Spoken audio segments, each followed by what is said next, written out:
एक बार की बात है। एक लड़का था। उसका नाम सबल था, जो नगर में रहता था। वह अपने जीवन से बहुत निराश था।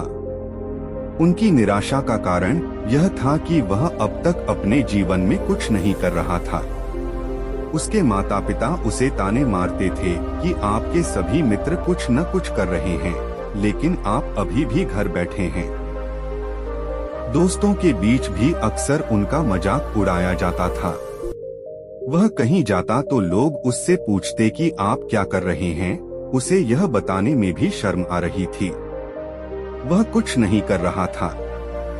धीरे धीरे उसने रिश्तेदारों से मिलना जुलना कम कर दिया और लोगों से मिलना भी बंद कर दिया। वह ज्यादातर समय घर पर ही रहता है। वह अकेला रोता है और भगवान को कोसता है और अपनी किस्मत को दोष देता है। अब उसे अपना जीवन बोझ लगने लगा था। कभी कभी वह सोचता कि कब वह कुछ करने के योग्य बनेगा, और फिर वह सोचता कि जिंदा रहने से अच्छा मर जाना है। एक दिन वह अपने नगर की एक गली से गुजर रहा था। तभी उसने देखा कि एक उपदेशक दुख और परेशानियों पर उपदेश दे रहा है। वह भी उसी भीड़ में सबसे पीछे बैठ गया और गुरु के प्रवचन सुनने लगा। उपदेशक कह रहा था, दुख एक शिक्षक की तरह है जो हमें जीवन की सच्चाई दिखाता है और हमें जीने का सही तरीका सिखाता है। आप चाहें तो जिंदगी जीना भी सीख सकते हैं।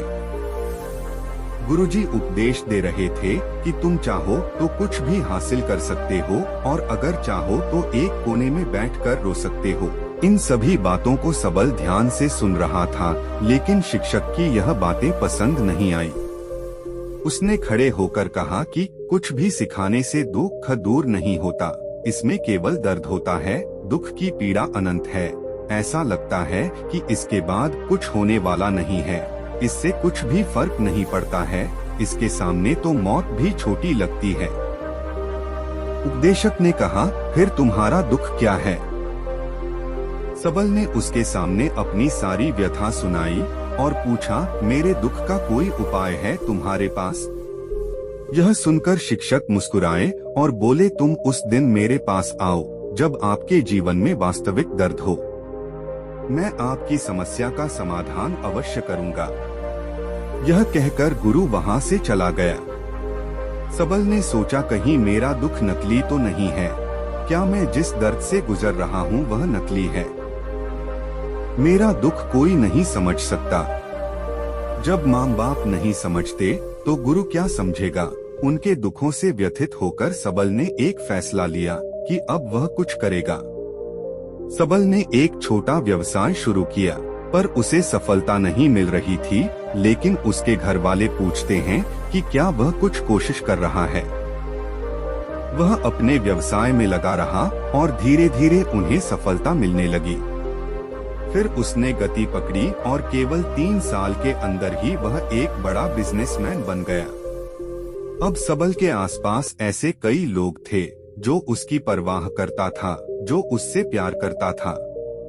अब उनके परिवार के सदस्य भी उसकी तारीफ करते नहीं थक रहे थे। दिन ब दिन उसके मित्रों की संख्या बढ़ती जा रही थी। अब वह अपनी जिंदगी से बहुत खुश था। उनके कुछ दोस्तों ने उन्हें सलाह दी कि जब आप एक बड़ा बिजनेसमैन बनकर बहुत खुश हैं, तो सोचिए आपको कितनी खुशी होगी अगर आप इस शहर और इस राज्य के सबसे बड़े बिजनेसमैन बन जाते हैं। कितने लोग आपसे जुड़ना चाहेंगे, आपकी कितनी बड़ी ख्याति होगी, और स्वयं राजा भी आपसे दोस्ती करना चाहेंगे और जरूरत पड़ने पर ही आपसे पैसे उधार लेंगे।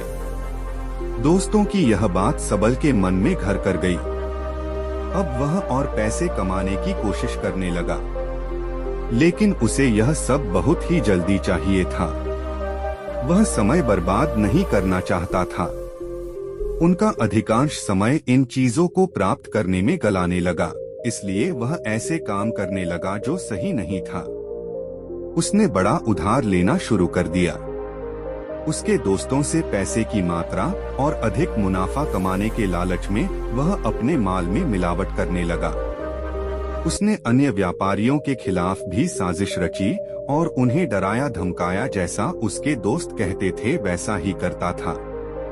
वह इन तरीकों से ज्यादा पैसा कमा रहा था, पर अब उसके जीवन में पहले जैसा चैन न था। उनके मन की शांति गायब हो गई थी और वह रात को सो नहीं पाता था। वह हंगामे में रहता था। वह सब कुछ पाकर भी उन्हें किसी चीज में सुख नहीं मिल रहा था। एक दिन सबल